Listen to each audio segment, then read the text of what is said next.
Ձեր թույլտվությամբ ես սկսեմ, հետո հարցերով նախ ուզում եմ տեղեկացնել, որ քիչ առաջ ենթադրում եմ որոշ լրատվականներ ներկային, ես մասնակցում էի պարոն Բոլոզյա Գրիգորյանի ուղարկավորման արարողությանը, ուզում եմ մի գիտություն ձեզ նաև ասել, որ տարբեր շահարկումներ են եղել դրդապատճառների եւ այլնի մասին, ուզում եմ տեղյակ լինեք, որ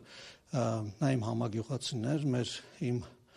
պապիկի եւ իր պապիկի տները իրար հարևանությամբ էին եւ իր հայրը, ում այսօր ես հնարավորություն ունեցա ցավակցական խոսք ասել, իմ հոր եղբոր դասարանցին էր, իմ հայրիկի հետ մտերիմներ էին, իրար հետ աշխատել են երկար տարիներ եւ ինձ համար սա նաեւ անձնական հարց էր, չնայած ես երբեք չեմ ճանաչել պարոն Գրիգորյանին, բայց սա նաեւ ուզում ի գիտություն ձեզ իմանաք եւ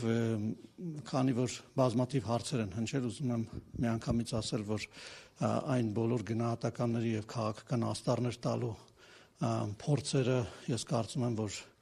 ոչ միայն կոռեկտ չեն, այլ նաեւ իմ պատկերացրած բարոյական շրջանակներում չեն տեղավորվում եւ այսքանով կուզենամ, որ այդ թեման ամփոփենք եւ սպասենք, որ իրավապահ մարմինները իրենց գործը արագ եւ բարձր որակով կատարեն, մեր բոլորի սպասելիքները դրանք են։ Ես երկու բառով էլի մի շարք էս վերջին օրերին հոդվածներ են տպվել տարբեր թերթերի, Հրապարակ, News.am, կարող չեմ մտաբերեմ էլ իմ անձի հետ կապված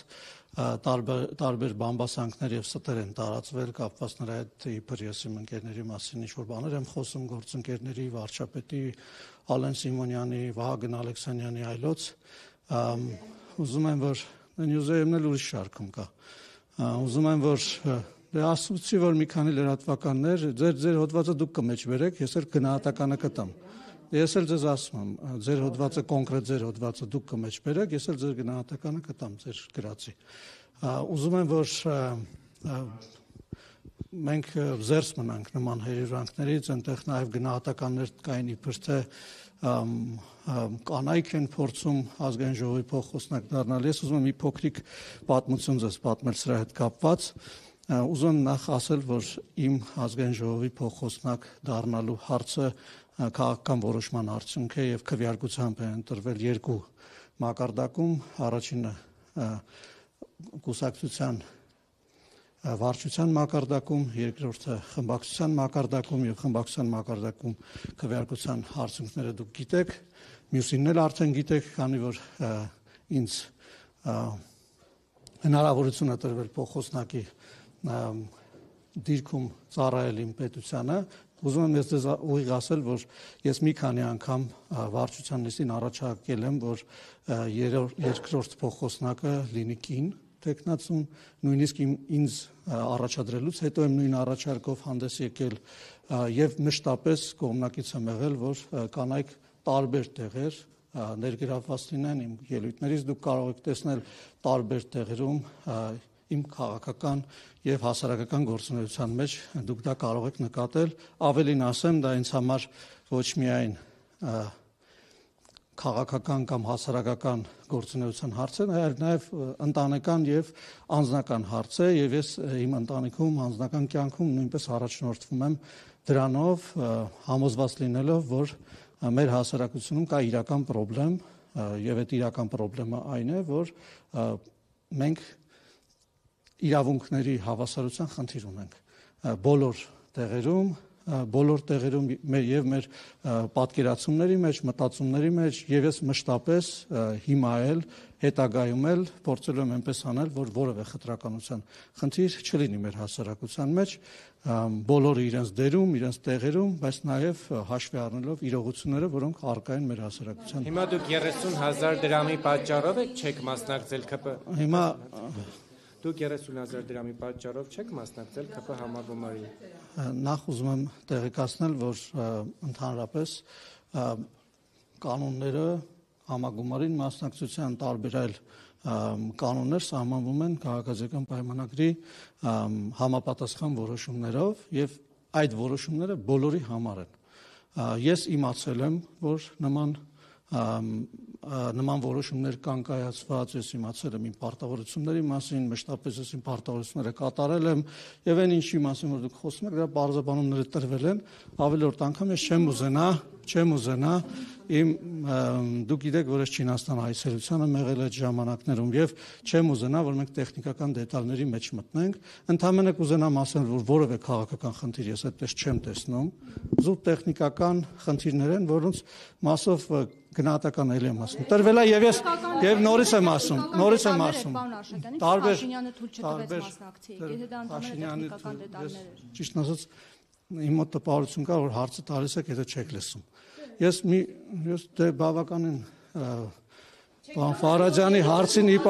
հարցինի պատասխան մանրամասն նկարագրեցի, որ այդտեղ անձնական որոշումներ չեն ընդունվում, կան կարգերի որոշ ոչ մի վիրավորական բան այդտեղ չկա եւ նորից եմ ասում, այդտեղ որևէ վիրավորական բան չկա, ավելին ասեմ, մեր հասարակությունը, մեր կուսակցականները պետք է ուրախ լինեն եւ համոզված եմ, որ ուրախ են եւ հարգում են բոլոր այն որոշումները, այդ թվում նաեւ ես հարգում եմ բոլոր այն որոշումները, որոնք որ կայացված են եւ նորից եմ կրկնում, այդտեղ որևէ քաղաքական հարց չկա, որևէ մեկը որևէ մեկին ոչինչ չի արգելել, կա կարգին հետևում են, որևէ բան չկա, այսինքն անձնական, քաղաքական, այնտեղ մեկը գրել էր բանը Փաշինյանի սև ցուցակումը, նախ սև ցուցակներ մենք չենք պահում։ Սև ցուցակներ պահում էին նրանք, ովքեր ձեզ հայտնի են, եւ այդ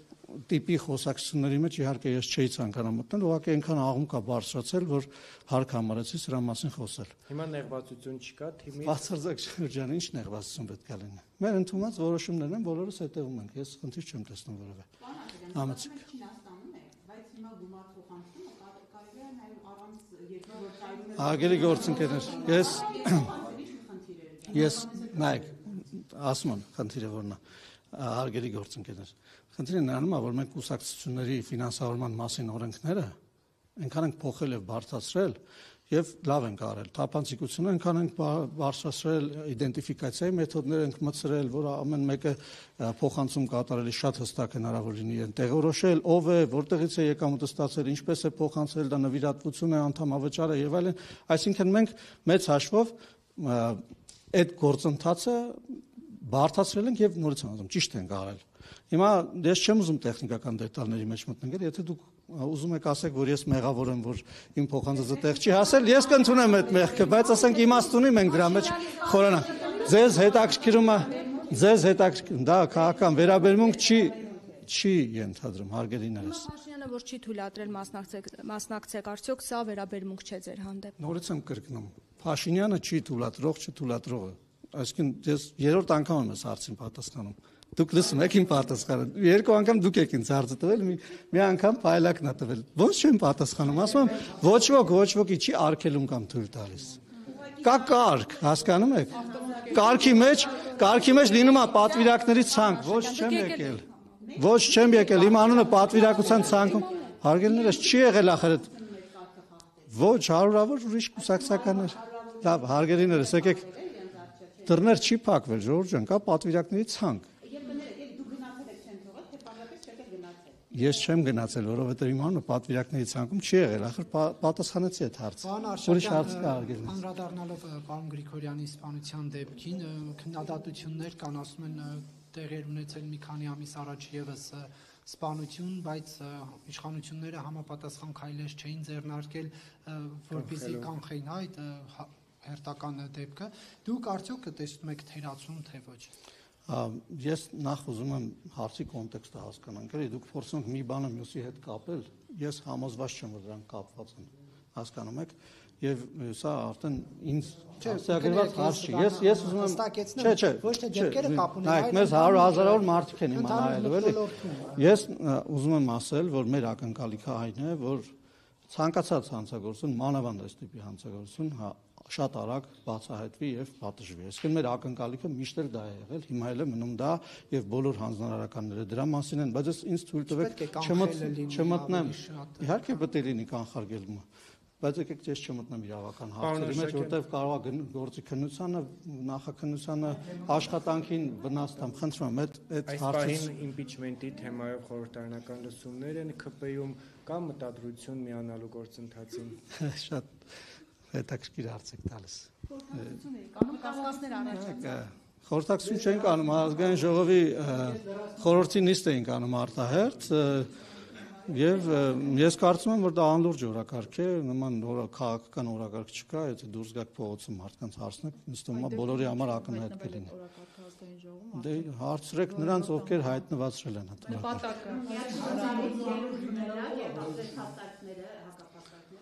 Դա իմ իրավունքն է, թե որտեղ ինչ կխոսեմ, ոչ, գուցե չգնամ։ Բացառում եք, որ ԿՊ-ից կմիանան եւ Նիկոլ Փաշինյանին անական կալկմատություն։ Իհարկե բացառում եմ։ Ինչու՞։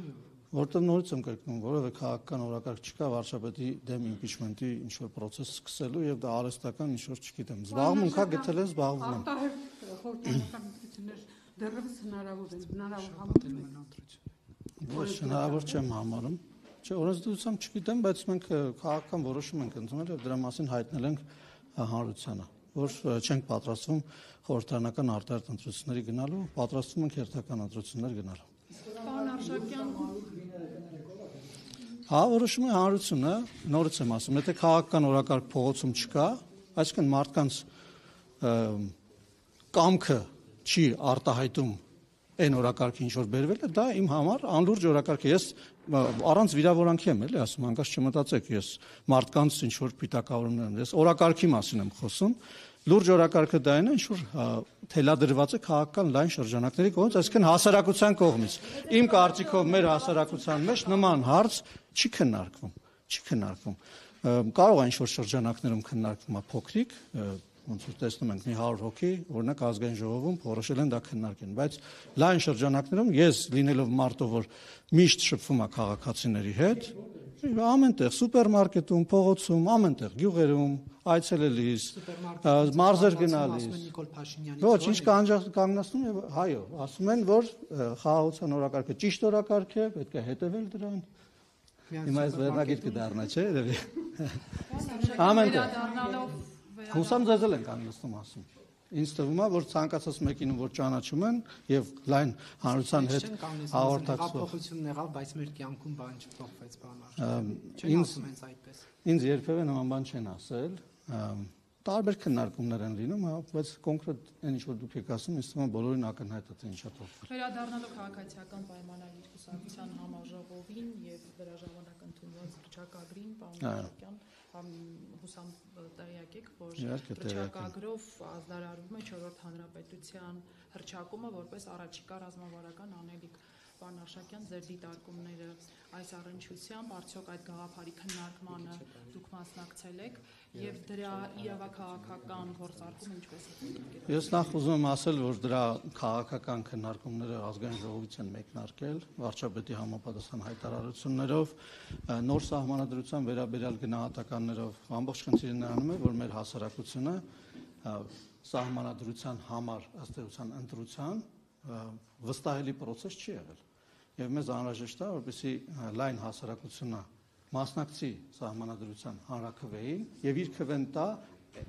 այն սահմանադրական օրենսդրությանը, որով ինքը ցանկանում է ապրել Հայաստանում։